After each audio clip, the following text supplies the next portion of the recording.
for Chaz, of course, it's gonna be the Chazix and the Lee Sin for sure. For Fennel, they're trying to reduce the engage potential here of Y1. Vi, even the Lee Sin is gonna be respected here by Fennel, just in case the Cerberus Esports would actually be interested in picking it up. So that implies that actually makes me curious. What is gonna be the champion that Chaz is gonna be using here? Are we going to see something like a very different champion here in the jungle? Are we going to see him possibly on counter engaged champions like Lilia that we have seen very little times only, especially in season 1? I'm actually looking at a possible Leone pick here for Chaz, because it wasn't banned. I'm actually thinking about why it was a Xayah ban for the side of Cerberus Esports, right? Because Fennel already banned both the Vi and the Lee Sin, and Vi is the kind of champion that you would pick early on before as a jungler, and then the other team counter picks it with the Xayah to render her ultimate useless. So that out of the way, feels like a weird ban as well for Cerberus. A good actually read right now that I think about it for the side of Cerberus Esports. But now they've picked up the Ezreal. Ezreal is not an immobile carry in any way and could very well get himself to safety against the champions that have been picked by Fennel. Bruh, I'm actually just getting my mind blown right now, especially with the last 2 picks here of Cerberus Esports. If they will proceed with this, because we do see... okay, I thought there's gonna be a problem, or there will be a change in the champions, because I like seeing the Ezreal and the Jace, because that is just massive poke for Cerberus Esports. Yeah, it's gonna be 2 very strong poke champions on the side of Cerberus, and as well as a hard engage tool with the Camille, a possible disengage engage tool as well for a Kennel on that Graga. So it's gonna be a very strong possible team fight comp for the side of Cerberus, but it's gonna all start with poke. While on the other hand, for Fennel, they have shown that their bot lane is very strong in these long range engages with the Ashe lock in. Danny, it will be on Danny to make use of the enchanted crystal arrow and get catches for the side of in favor of Fennel. But the thing is, Danny will not have a good time later on as the game goes, because this Vladimir is just gonna be able to dive him freely over and over. Let's count as well the crowd controls. Crazy Apple, Camille, possibly Jace can be counted as well, and the Gragas for Cerberus Esports. But for Fennel, they have the Renekton, they have the Yone, they have the Ashe and the Ornn. The only one that doesn't have a crowd control is Helios, but he will be distracting the members of Cerberus Esports just with the Shroud and the pressure that he's going to be providing. So let's see who is going to be overpowering the other. We have a poke composition here and burst for Cerberus Esports, full on engaged by Fennel. It's just game number 1 of this best of 3, and let's dive into it. Yeah, diving in right here in game 1 of this best of 3. One thing that we'll need to look at is the jungle as well. Jace, we have known that's very strong in the jungle position, has basically access to double your abilities until everyone hits level 5. So early on, this Jace might be able to find some openings, get some counter jungle, get some invades early on, and it might just disrupt the Yone enough to delay his jungle. If that's the case, Cerberus Esports might just be able to take early momentum in this game. I mean, that's the goal here of Cerberus Esports, right? Create momentum, disrupt the farming here, especially by Chaz, and just prevent him from getting his early power spike. Because the Jace will be able to outpower him if ever. Maybe influence the top side as well if he wants to. Bottom lane can be very pro for either side, so that can be of interest of both of these junglers. But in the mid lane, BMM actually having a bit of a hard time going with Helios. He'll heal himself back at least one bar up with the Honey Fruit. It will be fine. Does have massive sustain here. Yeah, both of these champions have innate sustain in their kits, both from their first ability, so it should be very even. But Chaz actually just showing himself up in the mid lane early on shows that they really want priority in this early shove. Does also give a bit of gold and XP towards this Yone, so kind of funneling him a bit in this early part of the game. Yeah, he's just scaring off BMM, saying, I see you. I'm looking at you. If you overextend, you're done. You're done. He goes in. It's gonna be fine. Yeah, it's gonna be fine. Both Helios and BMM are fairly safe. Helios does have the dash to get away But this bot lane receiving a lot of attention right now because Fennel was trying to block essentially this Jace from going for the invade, actually. Yeah. Level 4 versus level 3 bot. Cerberus Esports will just be backing away. But they do spot out Horizon once more. And again, it doesn't have that much HP to stay alive anymore. Chaz is still able to at least level up, but Y1 getting the steal just massive right now. Level 5 is already massive pressure by Cerberus Esports, and Fennel starting to have a bad time. Yeah, it was a bit of it was a good read from Cerberus, what was happening, but there could be a bot lane dive. No, it was spotted. Y1 opted out of it, but yeah, going back, the information that led to the series of plays was Yone showing up in the mid lane, essentially. Showing up the mid lane, giving that information to Cerberus, and then checking blue side. It was a bit of a misread from Fennel as well. I think they were thinking that Cerberus was going for a red side start for their jungle, for the Jace, but instead, Y1 started on the blue side, which threw them off, essentially, and gave that information which led to the blue steal. So small incremental advantages now going in favor of Cerberus. Information definitely was better as well on Cerberus Esports, right? And the impact has been felt right now. But this time around, the arrows are going to be connecting. Fate Seal and all the cry control is thrown out here onto the Camille, but Taco's still able to stay alive! This is amazing, but this time at least, the Renekton is able to take him down. Y1 just a little, just microseconds late to engage there, unable to save a friend.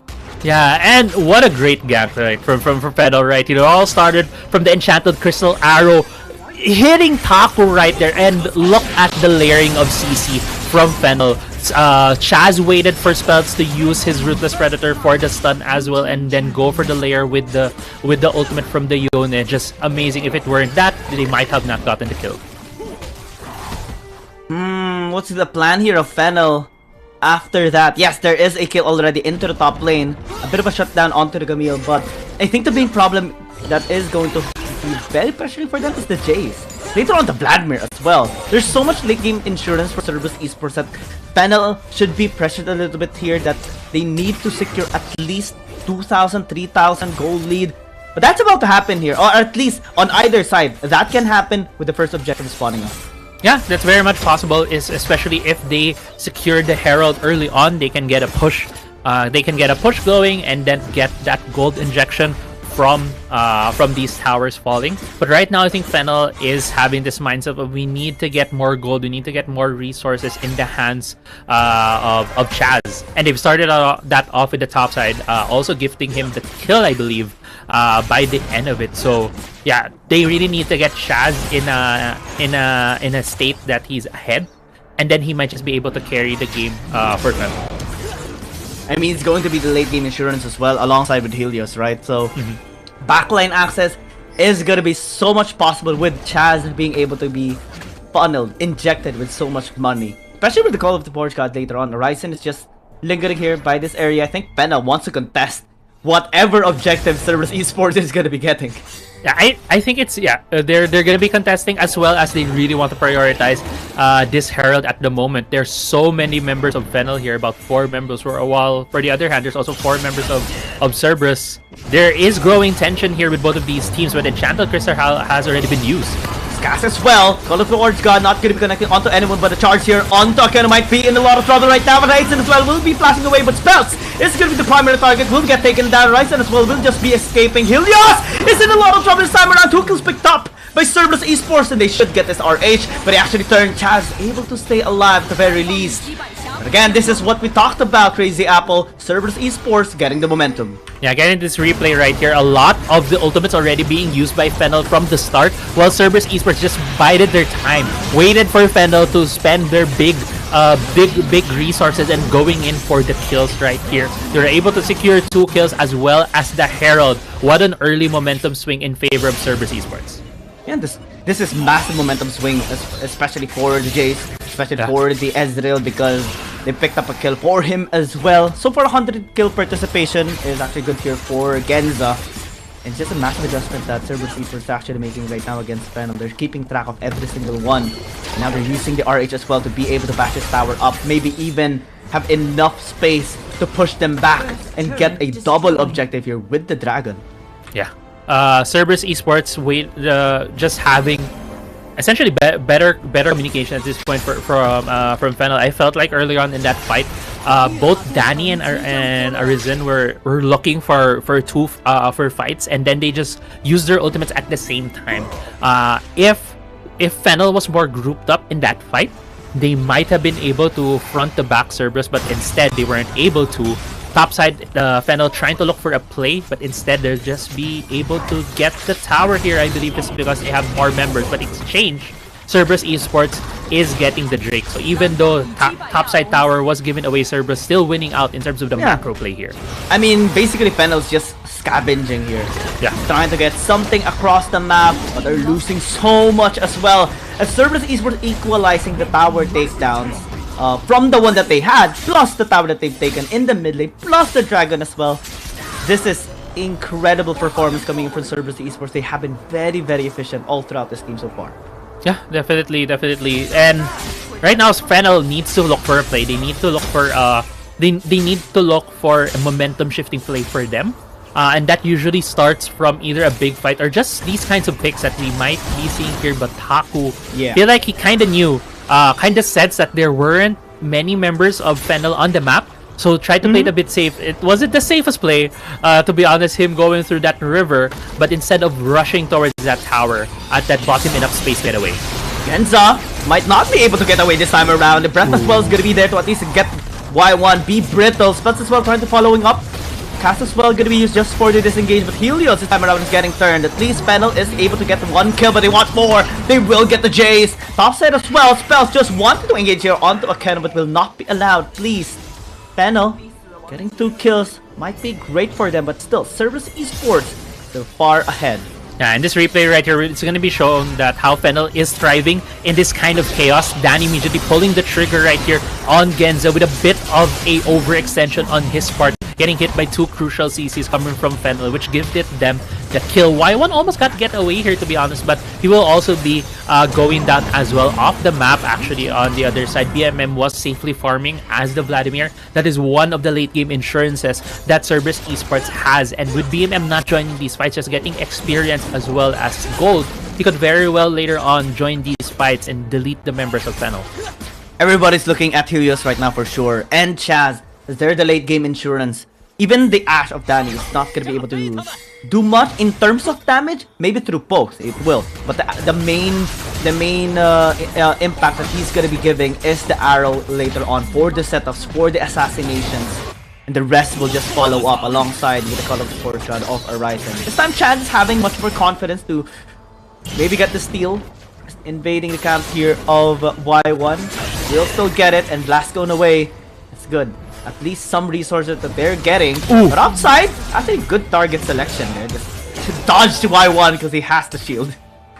Yeah, just dodging the shield, and using the shield to dodge some damage as well. I think that Shadow Crystal Arrow is just used to try to defend the turret, but unfortunately it did fall down. So that is a lot of pressure in favor of Cerberus later on. If they can be able to push that the wave even more, or at least have a huge wave crash in the top side of the tower, they could time it with the second Drake that will be spawning later on. It's gonna be an Infernal Drake, so a lot of these teams would really love to have that in their pockets as well.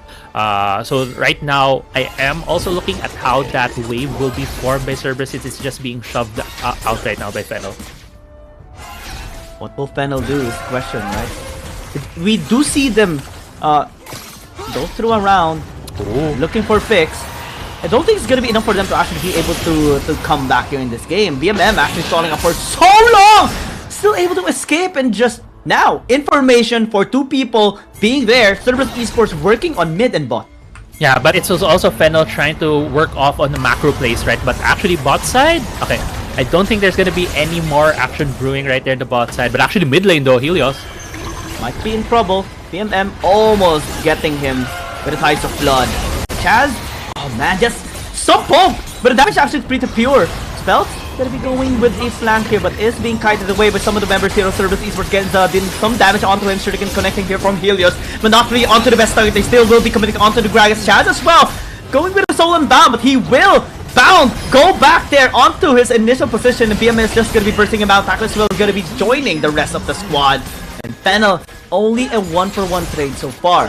Yeah, 1-for-1, but in terms of positioning, Cerberus is in a better position for this dragon as it spawns into the game right here. But how did this situation happen, right? Like, there's a lot of fights going on from the top side to the bot side, and it's these teams trying to read each other in terms of the current map state. We were talking about how top side, they were trying to go for this big wave that's about to crash. But going to this replay right here, we're just going to be seeing the flap starting out from spells. I believe at the start of this fight, it was already a 4v5 in favor of Fennel. But in terms of ultimates, there was still more ultimates on the side of Cerberus, so they were able to essentially fight back and kite the whole team of Fennel, because Fennel don't have their big, huge engage ultimates anymore.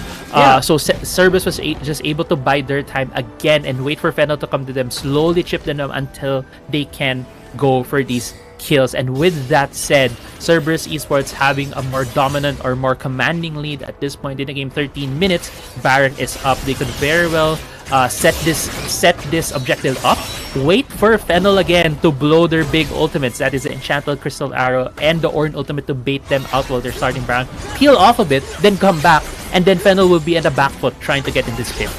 I mean, they also know that it's not yet the time for healers to actually strike. We saw the damage, or the lack of damage rather, even towards Akeno. Was able to resist so much of the burst, or supposed burst, of the Sakali, and that signaled Cerberus Esports to actually have the confidence to engage onto Fennel. And now they're setting up a death brush, just pressuring, again, Fennel, keeping them in check, making sure that they're the ones taking control of this entire game. That's becoming more and more difficult for Fennel to turn over. Yeah, Fennel really needs to convert on these ultimates that they're using. Baron is being started and it's burning down so fast. Akeno gonna be the body block here. Fate Seal gonna be used to try and check this Baron pit, but the fight is already ongoing. Arise Mac in trouble. Chen is dead! The Cerberus Esports will be having taken this man already. Heals as well. Just trying to get that kill onto the Gragas, but still is just gonna be disengaging. Actually went back, and this is gonna be taken down. Unfortunate for Fennel. Now Cerberus Esports gets everything. Arisen will be blocking at least a shockwave, but will not block this massive lead now of Cerberus Esports. Yeah, massive lead indeed. And so the Baron has been secured. Mid lane second tier turret secured here by Cerberus. It's a 3v3 state now on this map, but the two poke champions on the mid lane, you can just siege the Surge so well and just deal the damage from afar against Fennel. Arisen even feeling every inch of that damage coming in towards him. And this tower is going to be falling down. Both inhibitor towers in mid lane and top destroyed easily by Cerberus Esports. Yeah, the two turrets falling immediately after taking the Baron. Two inhibitor turrets down. Super minions crashing into the mid and top side lanes for Fennel. So what can Fennel do at this point? They still have the two engage potential, two ultimates on their side. They still have the Ornn, they still have the Ashe. A mistake in positioning from Cerberus can give Fennel some of these kills, but they're gonna need so much more if they want to get back. Oh! Helios in trouble! Tristan Blanche gonna be dodged, but again, he's just hiding under the shroud. Taku gonna be at least trying to be traded out, but it's just so tanky right now, especially with his dragon stacks and also just entire gold lead that they have already. Now, the base is just basically naked at this point. No inhibitor towers, no towers, nothing to defend the Nexus. Arisen is gonna be bursting away, popped like a bubble. Spell's gonna be next as well. They don't have any problem with the Crocodile. They're running it wild. They're entering the big forest right now, just putting it down. Fennel as well gonna be taken out. And Cerberus Esports secures game 1. Yeah, Cerberus Esports takes game 1 against Fennel, and it's just been a surgical game for them. They knew that Fennel had these